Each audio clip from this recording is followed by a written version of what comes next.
한 주간에 하늘이 참 청명했습니다. 식사를 하고 율량철을 걸으면서 가슴 깊이 공기 한 호흡을 했습니다. 얼마나 은혜가 되고 감사가 되었는지 이 가을의 한기가 제 폐부 깊숙이 들어오는 것을 느꼈습니다. 그리고 제 마음속에 드는 생각이 산다는 것이 참 복된 것이구나 하는 생각이었습니다. 산다는 것이 복된 것이다. 아직은 내리쬐는 뜨거운 햇빛이 있지만 그럼에도 불구하고 햇빛과 상큼한 가을을 주신 그 하나님 앞에서 고백할 수밖에 없었습니다. 그 주님을 노래하게 되었습니다. 여러분, 그렇습니다. 산다라는 것은 축복입니다. 별로 동감을 안 하시는 것 같은데 다시 한번 여러분께 말씀드립니다. 산다는 것은 축복입니다. 그런데 이 한편으로 산다라는 것이 축복인데 이 축복 속에 고난이 담겨 있다라는 것이 우리의 마음을 무겁게 합니다. 이 고난 때문에 하나님의 축복이 희석되지 않기를 바랄 뿐이지요. 그런데 한번 곰곰이 생각해 보면 이 고난이란 문제가 우리가 축복을 방해하는 것만이 아님을 깨닫게 됩니다. 고난이란 걸 통해서 하나님은 우리에게 더 큰 축복을 안겨주기도 하고 그 고난 속에 담겨져 있는 하나님의 축복의 의미, 그것을 깨닫게 만들기 때문입니다. 이것이 어찌 보면 바로 고난의 역설이다라고 할 수가 있습니다. 중요한 것은 우리가 이 고난을 어떻게 생각하느냐, 내 삶의 자리 속에 찾아온 이 고난을 내가 어떻게 해석하느냐, 그리고 고난 중에 나는 어떤 삶의 태도를 취하는가 하는 문제가 대단히 중요합니다. 이에 따라서 우리는 행복할 수도 있고 또 불행한 삶을 살아갈 수도 있습니다. 저는 우리 교우들 중에 현재의 삶의 자리 속에 참 고난 가운데 있는 교우들을 알고 있습니다. 저는 이 교우들을 생각할 때마다 기도하는 것이 있습니다. 하나님, 현재의 고난 속에서 하나님의 축복을 발견할 수 있도록 도와주세요.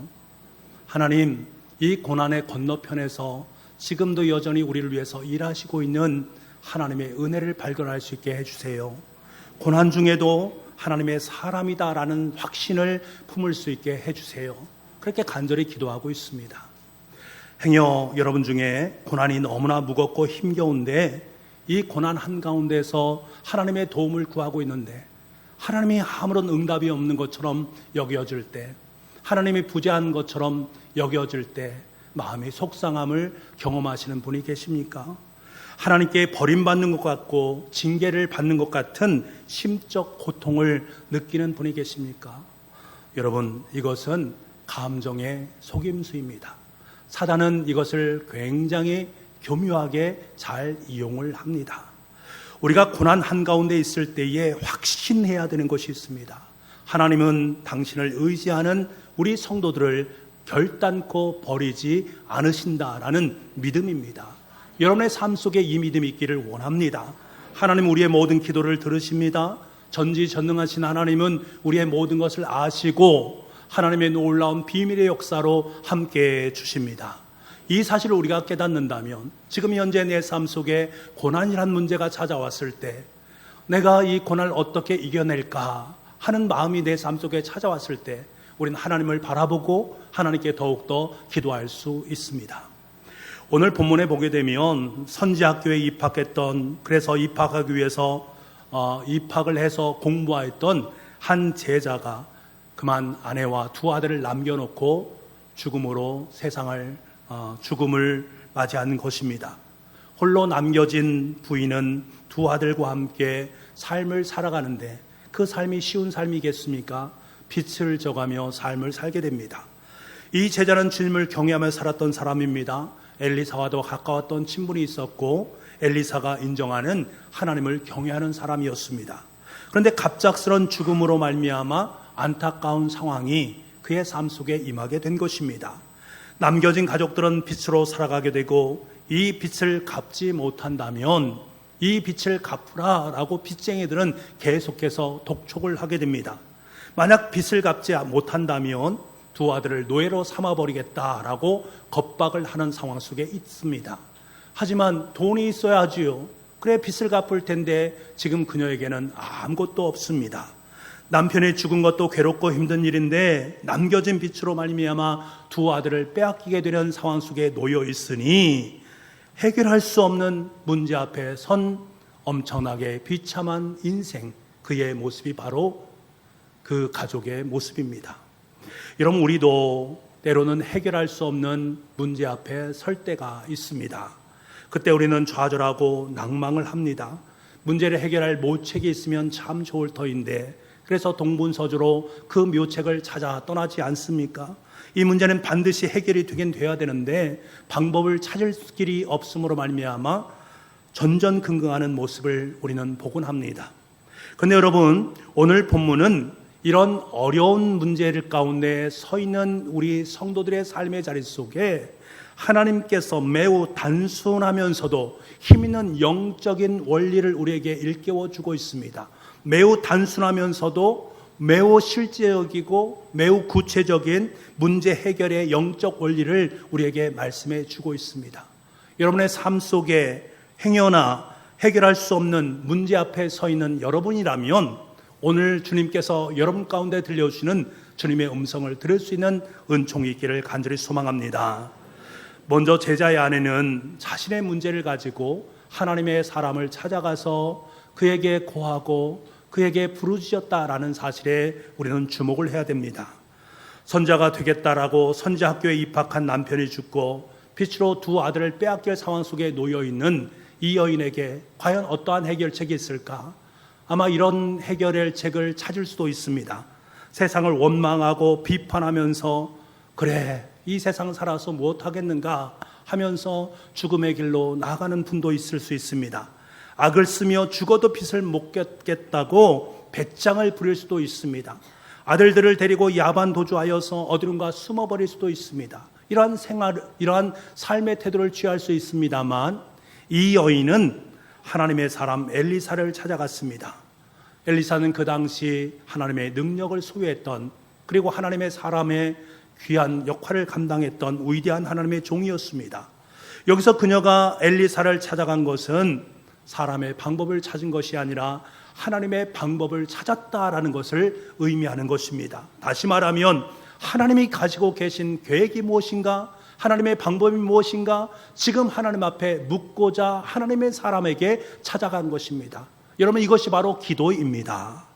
당시에 우상 숭배가 만연했던 이스라엘에서 선지 생도로 살아간다라는 것은 극심한 박해를 의미하는 것이고 대단히 어려운 살림의 궁핍함을 의미하는 것입니다.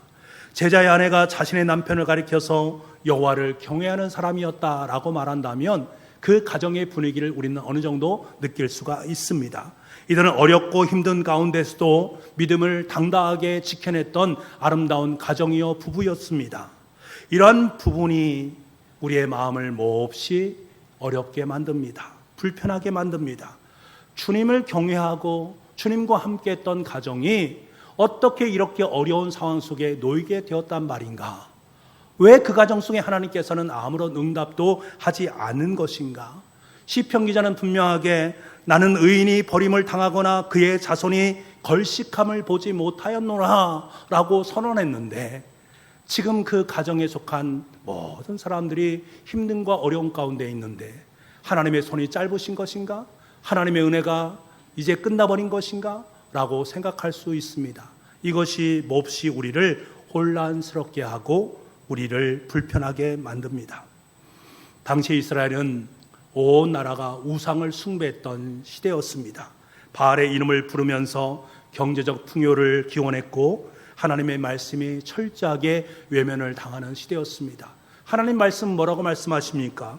과부와 고아와 같은 연약한 자들을 위해서 이런저런 사회적 안정장치를 만들어서 그렇게 삶을 살아가야 된다라고 말씀했습니다만 전혀 실효성이 없는 대책들이었습니다. 그만큼 성경의 원리가 작동되지 않는 시대 속에서 삶을 살았단 말입니다.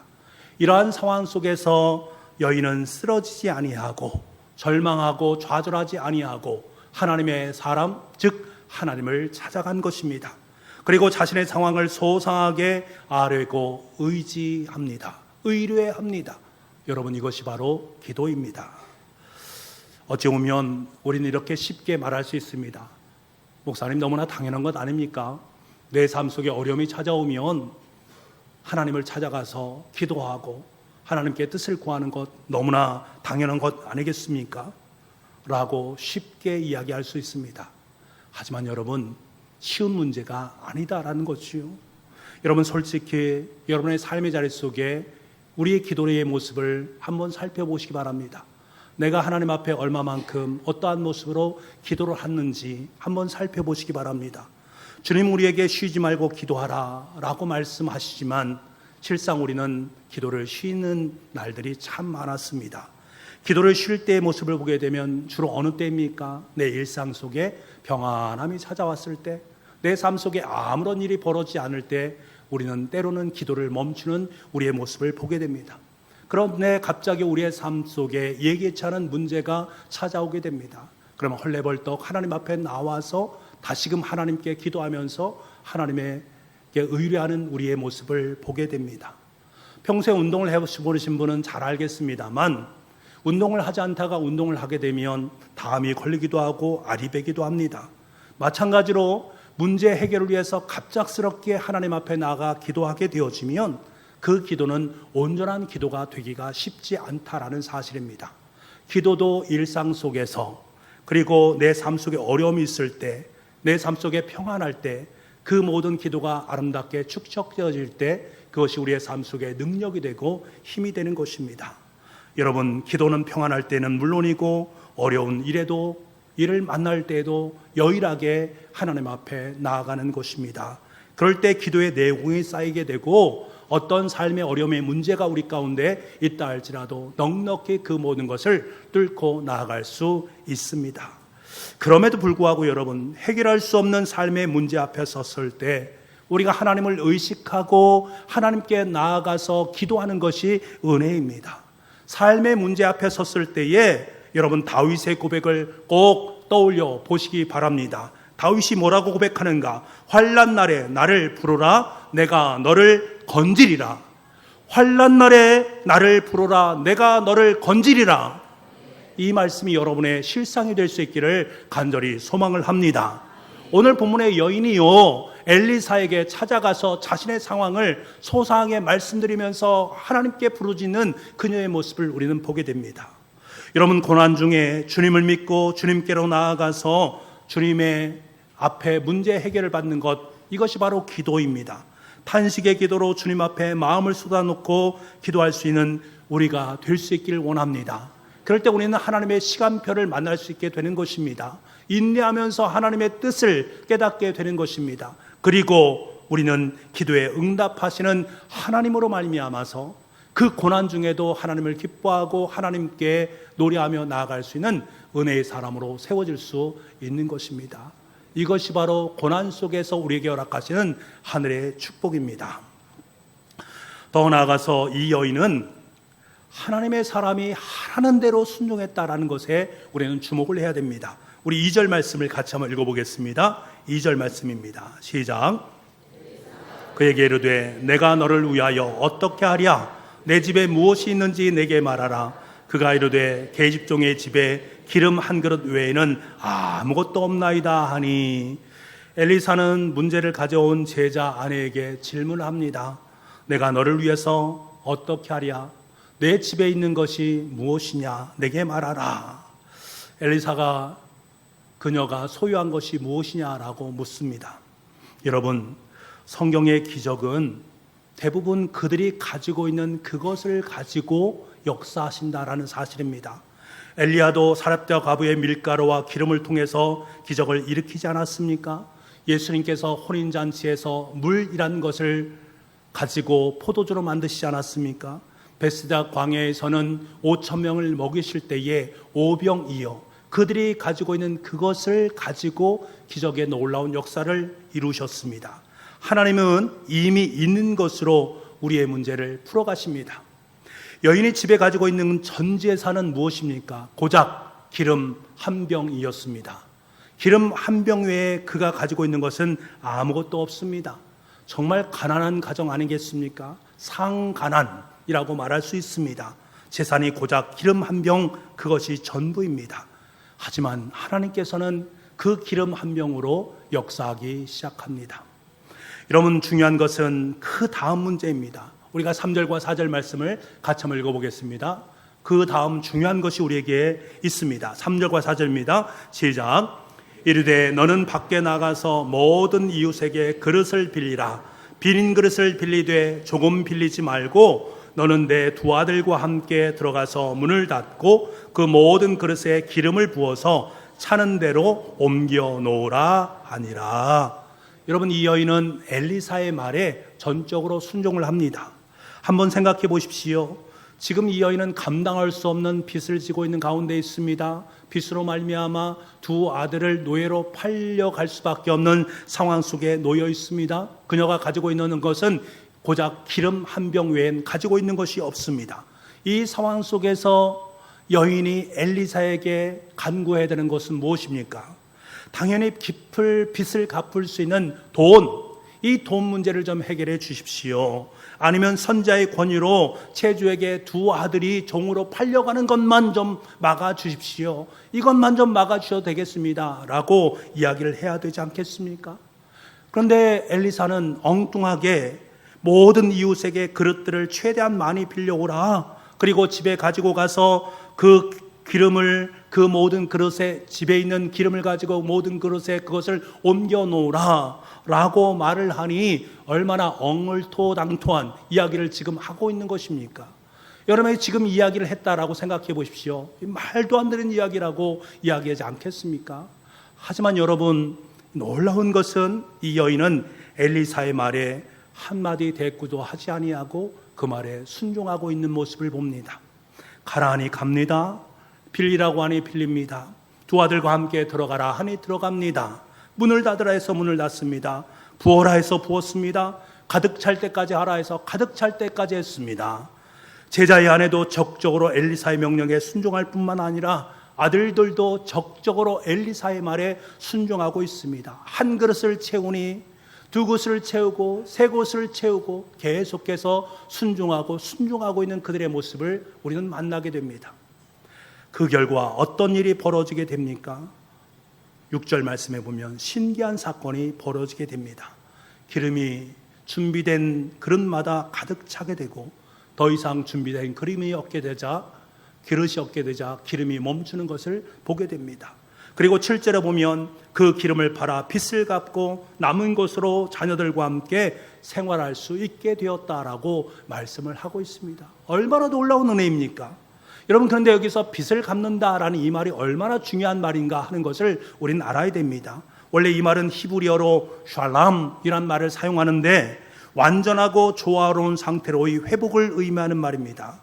그러니까 지금 이 여인이 빚을 다 갚았다라는 것은 빚을 갚았을 뿐만 아니라 자녀와 함께 할 수 있는 생활비, 그 모든 전부를 얻음으로 말미암아 이전과 같은 온전하고 조화로운 상태로 다시금 회복이 되었다. 예전 상태로 다시금 복귀하게 되었다라는 것을 말씀하는 대목입니다. 다시 말해서 비극적인 상황 속에서 벗어나서 완전한 회복을 이루게 되었다라는 말을 빚을 갚았다라는 말로 우리에게 대신 해주고 있는 것입니다. 여러분, 이 모든 일은 누가 한 것입니까? 문제 해결은 누가 한 것입니까? 어떻게 기름이 계속 나올 수 있겠습니까? 그것도 한두 그릇이 아니라 수십 그릇, 아니 수백 그릇도 될 수가 있지 않겠습니까? 어떻게 그 그릇에 계속해서 기름이 담길 수 있겠습니까? 여러분이 그것을 행할 수 있겠습니까? 우리는 그것을 행할 수 없습니다. 하지만 우리는 정답을 알고 있습니다. 하나님께서 그 일을 행하셨습니다. 여러분, 누가 문제를 풀 수 있습니까? 누가 이 문제를 풀 수 있습니까? 말씀대로 순종하는 사람입니다. 말로는 안 된다, 그건 마술이다, 이런 시대 속에 어떻게 이런 기적의 역사가 일어날 수 있는가, 있을 수 없다라고 부정하는 사람은 그 부정한 대로, 믿음대로 되는 것입니다. 하지만 나는 믿는다, 하나님의 기적을 믿는다, 나는 될 줄로 믿는다라고 믿고 그대로 순종하는 사람은 자신 믿음대로 하나님의 놀라운 역사가 그의 삶 속에 써지는 줄 믿습니다. 본문의 여인처럼 이것저것 따지지 아니하고 기도하면서 하라는 대로 순종했더니 그녀의 삶의 자리 속에 해결될 수 없는 문제가 해결이 되었습니다. 하나님은 이런 사람들을 기뻐하는 거예요. 그리고 이런 사람들을 통해서 하나님의 놀라운 기적의 역사를 써 내려가십니다. 저와 여러분이 그러한 믿음의 사람, 순종의 사람으로 아름답게 세워질 수 있기를 간절히 소망합니다. 여러분, 우리가 살아가면서 우리의 삶의 자리 속에는 해결할 수 없는 삶의 문제 누구에게나 있습니다. 제가 우리 성도를 만나면서 얘기할 때 늘 느끼는 것이 모든 사람이 문제를 다 품고 있구나. 모든 사람들에게 자신만의 문제가 있고 그 문제를 해결받기를 원합니다. 그런데 그 문제를 해결받는 방법은 사뭇 다릅니다. 제자의 아내는 자신의 문제를 풀기 위해서 고민하고 머리에 수건을 두른 채 밤을 지새우지 않았습니다. 그녀는 어떻게 했습니까? 하나님의 사람 엘리사를 찾아가서 부르짖었고 말씀대로 순종했더니 그 문제가 해결이 되었습니다. 여러분, 인생의 문제가 여러분 머리를 싸맨다라고 해결이 되어집니까? 밤새도록 잠을 안 자고 그 문제를 고심하고 마음속에 근심하고 염려한다고 해서 그 문제가 해결됩니까? 먹지 않고 한숨을 쉬면서 이 문제를 어떻게 해결할까라고 전전긍긍하면서 살아가는 그 삶 속에 문제가 해결이 됩니까? 풀리지 않습니다. 그래서 예수님께서 뭐라고 말씀하십니까? 너희 중에 누가 염려함으로 그 키를 한 자나 더 할 수 있느냐? 너희 염려, 그 문제 해결할 수 없어. 너는 그 문제를 해결할 수 없어 라고 말씀을 하시는 것입니다. 그럼 어떻게 내 인생의 문제를 풀 수 있겠습니까? 그것은 여러분, 내 생각을 바꾸는 것입니다. 내 것이다, 내가 지켜야 된다, 내가 하면 된다, 하나님 도움 없이는 잘할 수 있다, 하나님의 도움 없이도 내가 잘할 수 있다, 여러분 이 생각을 버릴 수 있어야 됩니다. 그리고 내 것이 아니다, 내가 지킬 수 없어, 하나님이 돕지 않으면 안 돼, 나는 하나님의 것이야, 하나님이 지키시고 해결해 주실 것이다 라는 확신의 마음으로 여러분의 생각을 전환시키는 것입니다. 무엇이든 내 것이라고 생각하면 여러분 뜬 눈으로 밤을 지새울 수밖에 없습니다. 걱정과 한숨만이 여러분의 입술을 맴돌 뿐입니다. 하지만 하나님의 것이다, 하나님이 하신다라는 생각을 바꾸게 되어지면 그 밤은 편안한 밤이 되어질 수 있고 편안한 잠을 잘 수가 있습니다. 왜냐하면 믿고 맡겼기 때문입니다. 하나님께서 해결해 주실 것을 믿고 맡겼기 때문입니다. 우리에게 그것이 필요하다라는 사실입니다. 다윗은 하루아침에 많은 친구들이 자신을 배신하고 등을 돌렸습니다. 어제까지도 자기에게 와서 축복을 빌고 또 축복하였던 사람들이 모두 다 등을 돌린 상태 속에 있습니다. 그러면서 다윗의 목숨을 노립니다. 처절한 배신으로 아픔을 경험하게 됩니다. 게다가 빗발치는 화살로 다윗을 죽이려 하는 상황 가운데 있습니다. 천만인이 그를 애워싸는 상황 속에 놓이게 되었습니다. 이러한 극심한 고통 가운데에서 우리는 잠을 잘 수가 있겠습니까? 잠을 잘 수 없는 상황 속에 놓이게 됩니다. 아들 압살롬의 반역으로 얼굴을 가리고 맨발로 울면서 도망가는 상황 속에서 지금 참 편안하다, 잠을 잘 수가 있겠는가? 그럴 수 없습니다. 밤새 뒤척이다가 새벽녘에 겨우 잠이 들었습니다만 아침이 밝아오는 그 두려움 앞에서 어찌 편안한 잠을 잘 수가 있겠습니까? 만약 여러분의 삶의 자리 속에 그런 엄청난 어려움들이 지금 내 삶의 자리 속에 연출되어진다면 어찌 우리가 편안하게 잠을 잘 수 있겠습니까? 그런데 다윗은 깊이 잠이 들었습니다.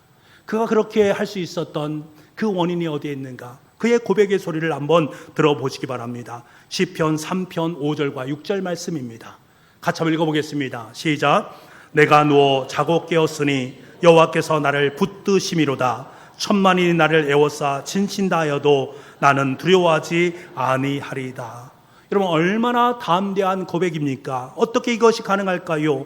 여호와께서 나를 붙들고 계신다라는 사실을 확신했기 때문에 그렇습니다. 여호와 하나님께서는 졸지도 주무시지도 아니하면서 나를 꼭 붙잡고 계시다라는 사실을 확신했기 때문에 그렇습니다. 지금 여호와 하나님께서 나와 함께하고 계시다라는 것을 확신했기 때문에 그렇습니다. 우리가 잠을 자지 못하는 이유가 어디에 있습니까?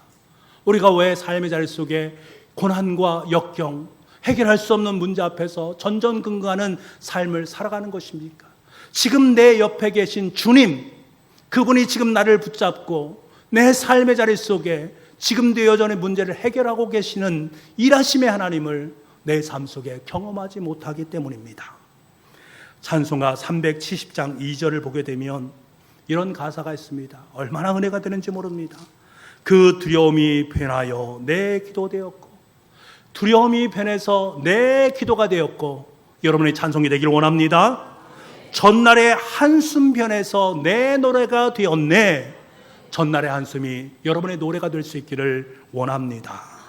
사랑하는 북부가족 여러분, 하나님은 우리의 빚을 다 갚아주시는 분입니다. 우리의 죄의 빚까지도 다 갚아주십니다.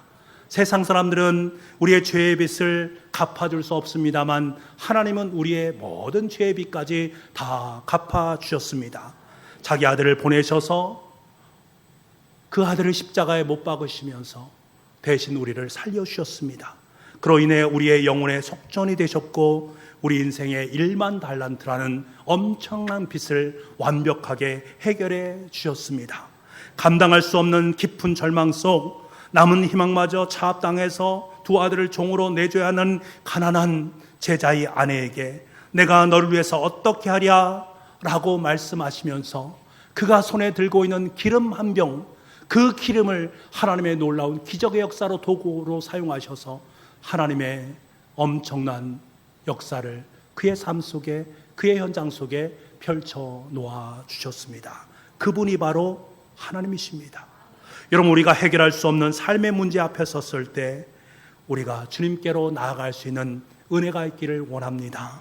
내가 너를 위해 어떻게 하랴 라고 주님이 물으실 때에 주님, 저에게는 지금 기름 한 병밖에 없습니다. 하지만 주님은 이 기름 한 병으로 역사하실 줄 믿습니다. 고백하고 간구할 수 있기를 원합니다. 우리는 삶의 문제를 가지고 주님 앞에 서면 됩니다. 하나님을 신뢰하고 부르짖으면서 그분이 말씀하시는 것에 순종하면 됩니다. 그때 하나님께서는 저와 여러분의 기름병에 기름이 떨어지지 않는 은총을 허락해 주실 줄 믿습니다. 인생의 문제, 삶의 문제가 주님 손에 놓여 있다는 사실, 오직 주님의 손으로만 해결될 수 있다는 사실을 분명히 깨닫게 만들어 줄 줄 믿습니다.